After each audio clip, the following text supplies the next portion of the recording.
तारीख 23 मार्च 1931 को लाहौर की सेंट्रल जेल में काफी गहमागहमी थी। जेल के सभी कैदी अपनी अपनी कोठरियों के अंदर रोज की तरह ही व्यस्त थे, लेकिन तभी अचानक जेल वार्डन की तरफ से यह जानकारी मिलती है कि आज भगत सिंह, राजगुरु और सुखदेव को फांसी दी जानी है। ये बात सुनते ही सारे कैदियों का चेहरा उतर सा गया। इसके बाद तीनों क्रांतिकारियों को फांसी की तैयारी के लिए उनकी कोठरियों से बाहर निकाला गया। इसके बाद इन तीनों को फांसी के लिए ले जाया गया। भगत सिंह इन तीनों के बीच में खड़े थे।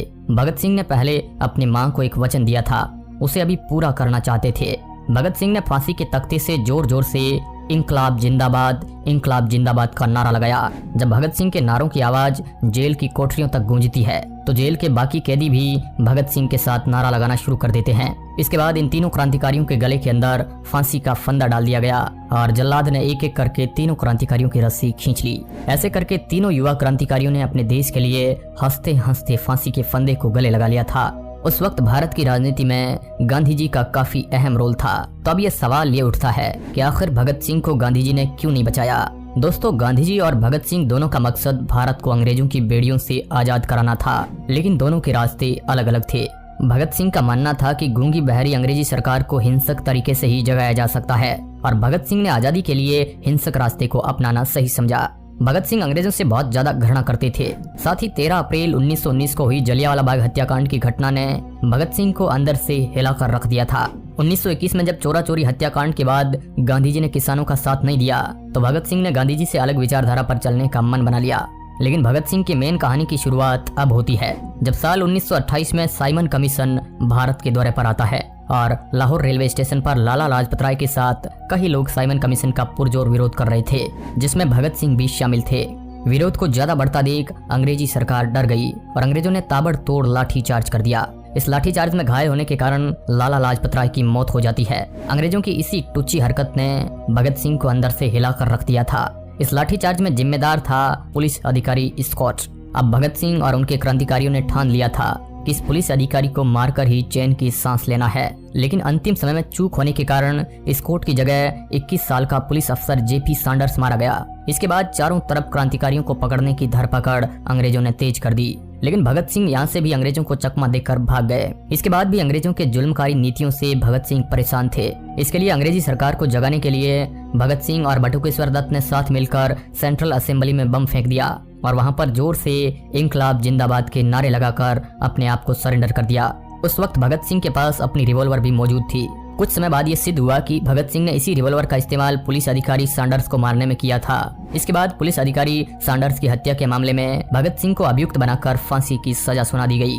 तारीख 5 मार्च 1931 वायसराय और गांधी जी के बीच एक समझौता होता है। गांधी जी और इरविन के इस समझौते में अहिंसक तरीके से पकड़े गए सभी कैदियों को छोड़ने पर सहमति बनी, लेकिन पुलिस अधिकारी की हत्या के मामले में पकड़े गए भगत सिंह को लेकर कोई भी सहमति नहीं बनी। इसके बाद यहाँ से विवाद शुरू होता है। लोगों ने सवाल उठाने शुरू किए कि इधर भगत सिंह जैसे क्रांतिकारी को फांसी दी जा रही है और गांधी जी ब्रिटिश सरकार से समझौता कर रहे हैं। इसके बाद कई जगह सार्वजनिक सभाओं में गांधी जी का विरोध होने लगा और फिर 23 मार्च 1931 को भगत सिंह और दोनों क्रांतिकारियों को फांसी दे दी गई। इसके बाद लोग आक्रोश से भरने लगे, लेकिन लोगों का ये गुस्सा केवल अंग्रेजी सरकार के खिलाफ नहीं था, बल्कि गांधी जी के प्रति भी लोगों में भयंकर गुस्सा था, क्योंकि गांधी जी ने इस बात का आग्रह उस समझौते में नहीं किया कि भगत सिंह की फांसी माफ नहीं की गई तो यह समझौता नहीं होगा। इसके बाद 26 मार्च 1931 को कराची में कांग्रेस का एक अधिवेशन हो रहा था। 25 मार्च को जब गांधी जी वहां पर इस अधिवेशन में हिस्सा लेने के लिए पहुंचे तो लोगों ने उनके खिलाफ जमकर विरोध प्रदर्शन किया और उनका स्वागत काले कपड़े दिखाकर किया। साथ ही गांधी मुर्दाबाद और गांधी गो बैक के नारे लगाए गए। कांग्रेस में सुभाष चंद्र बोस और कई लोगों ने गांधी जी और इरविन के समझौते का विरोध किया। वे मानते थे कि ब्रिटिश सरकार अगर भगत सिंह की फांसी को माफ नहीं कर सकती थी तो ये समझौता करने की जरूरत नहीं थी। हालांकि कांग्रेस वर्किंग कमेटी उस वक्त इस मामले में पूरी तरह गांधी जी के साथ थी।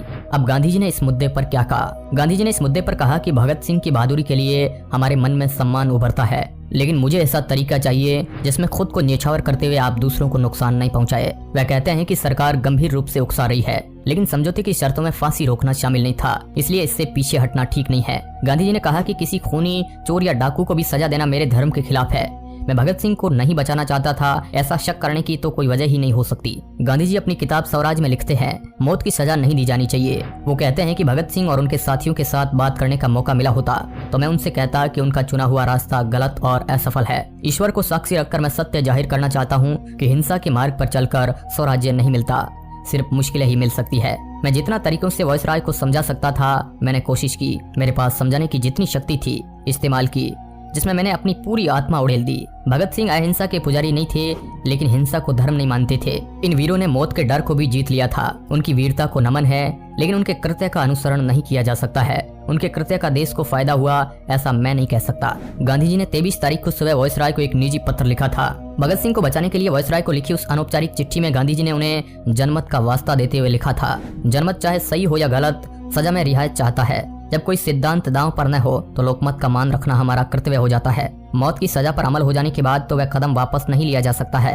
यदि आप ये सोचते हैं कि फैसले में थोड़ी सी भी गुंजाइश है तो मैं आपसे ये प्रार्थना करूंगा कि इस सजा को जिसे फिर वापस नहीं लिया जा सकता है, लेकिन इसे थोड़ी स्थगित करने पर विचार करें। दया कभी निष्फल नहीं जाती।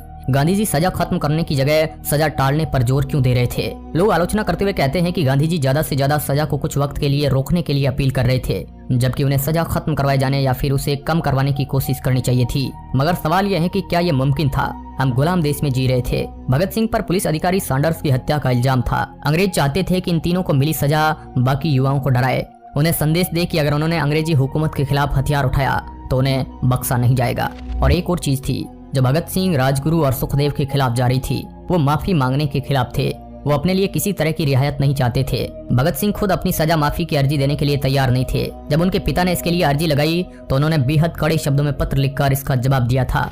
गांधी जी का मानना था कि खून करके शोहरत हासिल करने की प्रथा अगर शुरू हो गई तो लोग एक दूसरे के कत्ल में न्याय तलाशने लगेंगे। लेकिन भगत सिंह की फांसी की सजा माफ करने के लिए गांधी जी ने वायसराय पर पूरी तरह से दबाव बनाया हो, इस तरह के सबूत शोधकर्ताओं को नहीं मिले हैं। फांसी के दिन तड़के सुबह गांधी जी ने जो भावपूर्ण चिट्ठी वायसराय को लिखी गई थी वो दबाव बनाने वाली थी, लेकिन तब तक काफी देर हो चुकी थी। इस विषय पर मौजूद रिसर्च के आधार पर यह कहा जा सकता है कि फांसी के दिन से पहले गांधी और वायसराय के बीच जो चर्चा हुई उसमें भगत सिंह की फांसी के मुद्दे को गांधी जी ने गैर जरूरी माना। इसलिए गांधी जी द्वारा वायसराय को अपनी पूरी शक्ति लगाकर समझाने का दावा सही नहीं जान पड़ता है।